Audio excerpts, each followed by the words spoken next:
Hey guys, it's Jason with the Board Game Mechanics, and today we're going to take a look at a cool little card game from Japanime Games called The Terrifying Girl Disorder.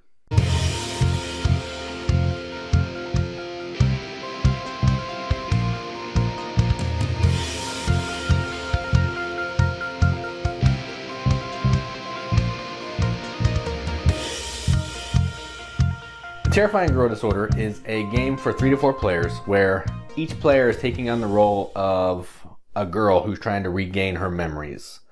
She's doing that by placing these shards out onto the table to try to collect some of the pieces that she thinks she might remember. At the end of 5 rounds, however many cards of a certain set that you get is the identity that you are going to be. And based on that identity is how many points you're going to get, and it's going to trigger some in-game victory point condition. Sounds pretty straightforward for the game, but the scoring is a little bit of a beast. So let's go down to the table and see how all that works. All right, so here's a game of The Terrifying Girl Disorder, all set up for 3 players. Let me go over setup really quickly. Each player is going to get a in-game scoring card, which is going to have 4 of the identities on the front, another 4 of the identities on the back, and how they score and what their special powers do. Each player is going to get a shard, which I'll explain in a little bit. It looks like that. And then each player in a 3-player game will get 5 cards dealt to them. You're going to put 3 cards times the number of players out in this circle. So in this case we have 9, and you're going to put the rest of the cards right there. You're going to play until you run out of cards, which I think is 5 rounds.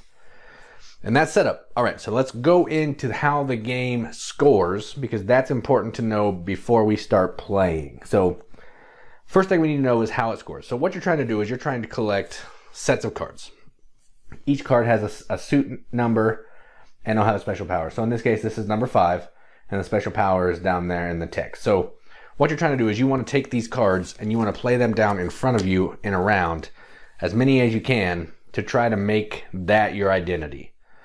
It doesn't have to be the 5s, but you want to have a large amount of something at the end of the game to be a true identity. If you don't have something, there's an identity for you, but it's harder to score. So let's take a look at this player aid. So the player aid for number 1, I'm going to look at this one so I know what I'm talking about. You can take a look at it here. For the first number 1 suit, which is this one right here, I'm going to try to hold it still.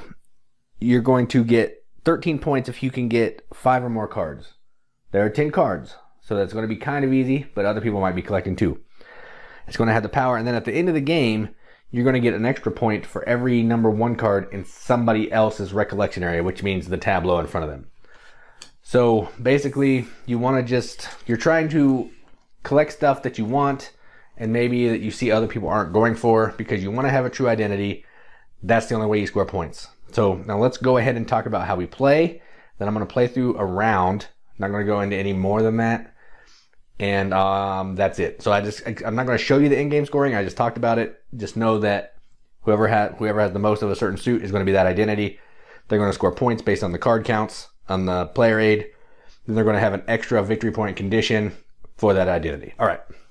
So the way the round works is it's going to take place over a few different phases. So the first phase is the counseling phase. So the counseling phase is 2 parts. So the first part is you're going to take your shard, which is this little card right here, and you're going to put it on 1 card. So say I put it on this one. Everyone's going to do that. You can't place right next to somebody, so there always has to be a card between on either side. I'll go ahead and start. So we're going to do this. Green is the next player.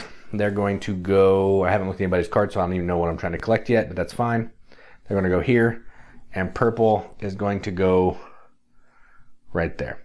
When you place your shard, you're also going to switch 2 cards. So let's just say I did this. I'm not going to switch for everybody else, but know that every time you place a shard, you're going to switch 2 cards. And then, starting with the first player, everyone's going to play a suit down into their recollection area, and you have to at least play 1 card. You can play more than 1 card of a suit, but you have to play 1 card. Once you play that suit down, you're no longer allowed to play that suit again, unless another suit gives you the opportunity to do so. So red player is going to play this number 7. Let me show you what that. Her special power is next round, she can play cards face down instead of face up, just so people don't know what she's collecting. And then at the end of the game, you're going to flip them, and it could be your true identity. So But yeah, that's going to happen for the red player next turn. So that was their turn playing. Next thing they're going to do is, that's going to go on to green. So green player is going to play, this is called the recollection phase, where you're trying to play certain memories. Green's going to play these 3 ones. You can play as many as you want of a set. And then the special power is pick 1 card from any player's recollection area, tableau, and move it to any other player's recollection area. So they would like to take that card and put it on themselves. When they do that, when you take a card, you're going to put it sideways so you know that that's not one that you actually played during the round. Because the first player is going to be determined by who played the most cards. So this would not count for that purpose.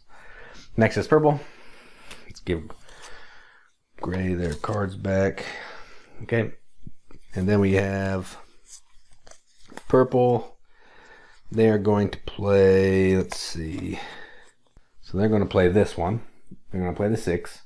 They get to name a number, so a rank of card, and each player who has that in their recollection area has to discard it. So they're going to say a 1. So that's out. Now this player only has 2 1s now, so it's easier for somebody else to make 1 their secret identity. And that's it. All right. Next thing we're going to do is we're going to move to the regain memories. That's where we're going to take these cards and we are going to put them into our hand to be prepared for the next round. So before we do that, the first player has this little token that's going to show a direction. It either has that or it has the opposite direction on the back. They get to put that in the middle to determine which way players are going to draft the cards. All right, so if I put it this way, we're going to draft the cards around this way. If I put it that way, then we're going to take them this way. So I'm actually going to go this way because red will get more cards that way. So you take the card your shard's under and everything up to the next shard. So I would get all these cards. They just go in my hand. There's an 8 card hand limit. So if you have more than 8, you have to discard down. I only have 8. Red only has 8, so they're good. They get their shard back.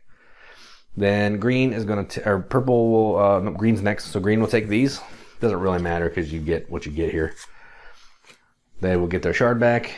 And then purple will take these 2. So purple kind of got hosed in that deal. They get their shard back. And then we will refill. Refill back up to 9. 3, 4, 5, 6, 7, 8, 9. All right, then this will go away. Then we will determine who played the most cards down in front of them. So in this case, it looks like it was the green player. So they will be first player. And then we will do this whole thing again.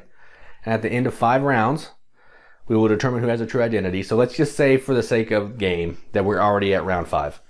So we will turn everything the right way up. So this player would be identity number 1 because they have more number 1s than everybody. This player would be identity number 6.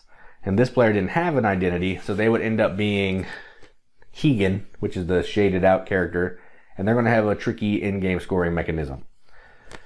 So let's see. So this player, since they have 2 1s, they are going to get 1 point because having 2 1s is only 1 point, so that's not good. But they're going to get 1 for every other 1 card in everybody's recollection area, which there aren't any. Again, because we ended it after the first round. But there would probably be, you probably get about 14 points probably if you end the game as 1. This player's number 6. So number 6 is Ichigo. And they have 1 card. So 1 card for Ichigo is 8 points. That's not bad. That is not bad at all. So they have 8 points. And then their extra points are 1 victory point for each other number 6 in any other player's area. There aren't any, so they have 8 points. This player has Hegan. 3 points for each card in your hand that does not match another player's identity. So any card that this player has in their hand that's not a 1 or a 6, they're going to get 3 points for. 3, 4. All right, so they would end up winning because they have 5 cards that are not a 1 or a 6, and that gives them 15 points. So they would actually be the winner if we ended after round 1, which I don't recommend because there's still 4 more rounds to play. So that's how the scoring works. That's how the gameplay works. Let's go to the top, see what they think about it. All right, so that was the Terrifying Girl Disorder. I gotta say, Japanime usually knocks it out of the park for me. So when I saw this one and saw that it was just, a deck of cards, and a few other player aids, I was hooked. So I played it, and then I was even more hooked. This game is simple to play. You're just taking some actions out on the table, putting your shards down, collecting some cards, and then you're placing sets of cards out in front of you. The tricky part is, once you play a suit down, you no longer can add to it unless you play another suit later.